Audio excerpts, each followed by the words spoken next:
საქართველოს მეცნიერებათა ეროვნულ აკადემიაში გამოჩენილი აფხაზი ისტორიკოსის, საქართველოს მეცნიერების დამსახურებული მოღვაწის, პროფესორ გიორგი ძიძარიას დაბადებიდან 100 წლისთავი აღინიშნა. ღვაწლმოსილმა მეცნიერმა საქვეყნოდ გაითქვა სახელი როგორც აფხაზეთის ახალი ისტორიის გამოჩენილმა მკვლევარმა. მან უაღრესად პოზიტიური როლი ითამაშა ქართულ-აფხაზური ურთიერთობების განმტკიცებაში. გიორგი ძიძარიას სახელი დაკავშირებულია აფხაზეთის სახალხო განათლებისა და უმაღლესი სკოლის ისტორიასთან. საიუბილეო კონცეფცია საქართველოს მეცნიერებათა ეროვნული აკადემიის, აფხაზეთის ავტონომიური რესპუბლიკის უმაღლესი საბჭოს და სოხუმის სახელმწიფო უნივერსიტეტის ორგანიზებით ჩატარდა.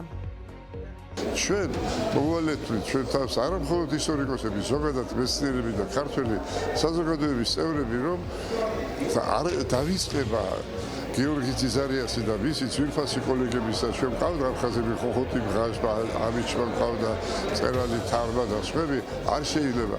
ესენი ყოველთვის ჩვენ ერთ საქმეს ვემსახურებოდით და ერთ საქმეს ვაკეთებდით და მომავალშიც მე იმედი მაქვს, რომ ჩვენი ურთიერთობები ისე განვითარდება, რომ გვექნება საშუალება იმისა, რომ აფხაზებთან ერთად არაუბრალოდ ვიმეგობროთ, უნდა ვიზმოთ კიდეს. დღევანდელი პროცესის მდგომარეობა აფხაზეთში კონფლიქტის დარეგულირებასთან დაკავშირებით ცხადად მიუთითებს, თუ რაოდენ დიდი მნიშვნელობა აქვს ასეთი ადამიანების, ასეთი მეცნიერების ჩართულობას ამ პროცესში და ამის დასტურია სწორედ დღევანდელი კონფერენცია და ის არაჩვეულებრივი აუდიტორია, რომელიც არის ამ კონფერენციაზე წარმოდგენილი. ის იყო გამორჩეული როგორც ფიზიკურად, ასევე სულიერადაც ეს ჩანს მისი სამეცნიერო ნაშრომებიდან, თუ ჩვენ გავიმეორებთ, თუ კონცეპტუალურად შევაფასებთ მის შრომებს, მისი შრომების სისტემატიზაცია შეიძლება ასე დაალაგდეს: სოციალური კვლევების ისტორია, პოლიტიკური ისტორია, კულტურისა და განათლების ისტორია. იმაჩნია, რომ ჩვენ ამ მიმართულებით უნდა გავაგრძელოთ აუცილებლად მუშაობა, დავაფასოთ ის აფხაზი მეცნიერები და